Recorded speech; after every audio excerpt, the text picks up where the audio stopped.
കുറച്ച് പച്ചപ്പുല്ലുമായിട്ടൊക്കെയാണ് പുള്ളിക്കാരി നിൽക്കുന്നത്. എന്തുവാണെന്ന് അറിയത്തില്ല, എന്തോ കൂടത്തുറപ്പിക്കാനുള്ള പരിപാടി. എന്താണെങ്കിലും നമുക്ക് ആ വീഡിയോ ഒന്ന് പോയി കണ്ടിട്ട് വന്നാലോ.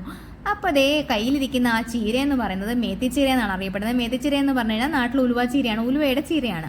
അപ്പോൾ ഇതെന്ന് പറഞ്ഞു കഴിഞ്ഞാൽ ഏറ്റവും വിറ്റമിൻ എ, സി, കെയും മിനറൽസും പിന്നെ എന്താ പറയുക, വേണ്ടാത്ത എല്ലാ സാധനങ്ങളും അതിലുണ്ട്. നമുക്കാണെങ്കിൽ ഏറ്റവും ഉപകാരപ്പെടുന്ന ഒരു സാധനമാണ് ഈ മേത്തിച്ചീര എന്ന് പറയുന്നത്. നമ്മുടെ നാട്ടിൽ കിട്ടാറില്ല, പക്ഷേ ഇത് നോർത്തിൽ മൊത്തവും അവൈലബിൾ ആണ്. നോർത്തിലും കിട്ടും, ചെന്നൈയിലും ഒക്കെ കിട്ടാറുണ്ട്. അപ്പോൾ ഇതെന്ന് പറഞ്ഞു കഴിഞ്ഞാൽ നമ്മുടെ ഇമ്മ്യൂൺ സിസ്റ്റത്തിനാണെങ്കിലും ഹെയർ ഗ്രോത്തിനാണെങ്കിലും ബ്ലഡ് പ്രഷറിനാണെങ്കിലും ഒക്കെ ഏറ്റവും നല്ലൊരു സംഗതിയാണ് ഈ മേത്തിച്ചീര എന്ന് പറയുന്നത്. അതുകൊണ്ട് എവിടെ കണ്ടു കഴിഞ്ഞാലും എപ്പോഴും കിട്ടിക്കഴിഞ്ഞാലും നിങ്ങൾ കളയാൻ പാടില്ല. അതൊന്നല്ലെങ്കിൽ ഞാൻ ഉണ്ടാക്കുന്ന പോലെ ഉണ്ടാക്കാം, അല്ലെങ്കിൽ സാധാരണ തോരൻ ഉണ്ടാക്കുന്ന പോലെ ഉണ്ടാക്കി കഴിക്കാം. ചെറിയൊരു കയ്പുണ്ടെന്നേ ഉള്ളൂ, വലുതായിട്ടൊന്നുമില്ല. നല്ല ടേസ്റ്റാണ് ഉണ്ടാക്കി കഴിഞ്ഞു കഴിഞ്ഞാൽ. ഇത് നാട്ടിൽ കിട്ടിയെന്നില്ല എന്ന് പറഞ്ഞിട്ട് വിഷമിക്കേണ്ട. കസൂരി മേത്തി കിട്ടാറുണ്ടല്ലോ നാട്ടിൽ. അപ്പോൾ ആ കസൂരി മേത്തി ഉണങ്ങി, ഇതിൻ്റെ ഡ്രൈ ലീഫിനാണ് കസൂരി മേത്തി എന്ന് പറയുന്നത്. അപ്പോൾ അത് മേടിച്ചിട്ടാണെങ്കിലും നമുക്കിത് ഉണ്ടാക്കാവുന്നതാണ്.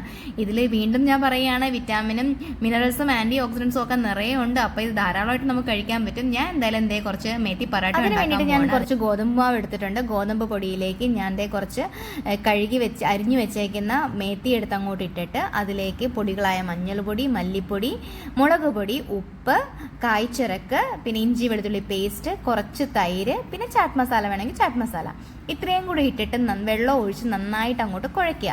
കുഴച്ചിട്ട് ഞാൻ ഈ കാണിക്കുന്ന പരുവത്തിൽ അങ്ങോട്ട് എടുത്തിട്ട് അത് സൈഡിലോട്ട് മാറ്റി വെക്കുക. എന്നിട്ട് ചീനച്ചട്ടി എടുത്ത് അടുപ്പിൽ വെക്കുക, ചൂടാക്കാൻ കൊടുക്കുക.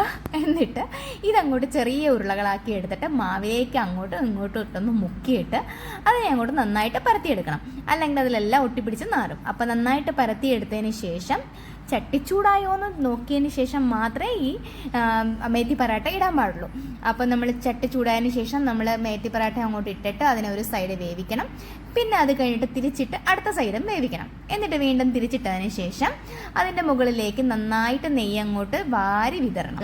എന്നാലേ അതിൻ്റെ ടേസ്റ്റ് വരുള്ളൂ. അത് കഴിഞ്ഞിട്ട് പിന്നെ തിരിച്ച് വീണ്ടും ഇട്ടിട്ട് വീണ്ടും നെയ്യ് നന്നായിട്ട് തേച്ച് പിടിപ്പിക്കണം.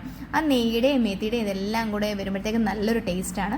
അപ്പോൾ ഇതേപോലെ തിരിച്ചും മറിച്ചു ഇട്ട് 2-3 പ്രാവശ്യം വേവിച്ചെടുക്കുമ്പോഴത്തേക്ക് നമ്മുടെ മേത്തി പറാട്ട റെഡിയാവും. ഇത് മേത്തി പറാട്ട നമുക്ക് തക്കാളി ചട്നിയും കൊണ്ടും അല്ലെങ്കിൽ സോസും ഒക്കെ ഉപയോഗിച്ച് കഴിക്കാവുന്നതാണ്. നല്ല ടേസ്റ്റാണ്. ചെറിയൊരു കയ്പുണ്ടായിരിക്കും, പക്ഷേ മേത്തി പറാട്ട കഴിക്കുമ്പോഴത്തേക്ക് വലിയ കയ്പ് അറിയിക്കത്തില്ല. നമുക്ക് ഇത് ഇങ്ങനെ കഴിച്ചില്ലെങ്കിൽ നമുക്കിത് വേണമെങ്കിൽ ഒന്ന് തോരനായിട്ടും ഒക്കെ ഉണ്ടാക്കാം. തോരൻ്റെ ടേസ്റ്റ് ഇഷ്ടമില്ലാത്തവർക്കാണ് ഈ മേത്തി പറാട്ട ഞാൻ സജസ്റ്റ് ചെയ്യുന്നത്.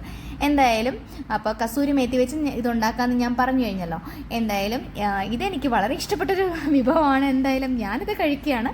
നിങ്ങൾക്ക് വേണമെങ്കിൽ കിട്ടിയില്ലെങ്കിൽ വേഗം പോയി കസൂരി മേത്തി മേടിച്ചുകൊണ്ടൊന്ന് ഉണ്ടാക്കാവുന്നതാണ്. അപ്പോൾ ഇതുപോലെ ഷെയർ ചെയ്യുന്ന വീഡിയോസ് ഇഷ്ടപ്പെടുകയാണെന്നുണ്ടെങ്കിൽ ലൈക്ക് ചെയ്യുക, സബ്സ്ക്രൈബ് ചെയ്യുക, അല്ലെങ്കിൽ ഫോളോ ചെയ്യുക. അടുത്തൊരു വീഡിയോ ആയിട്ട് വരുന്നവരേക്കും ബൈ.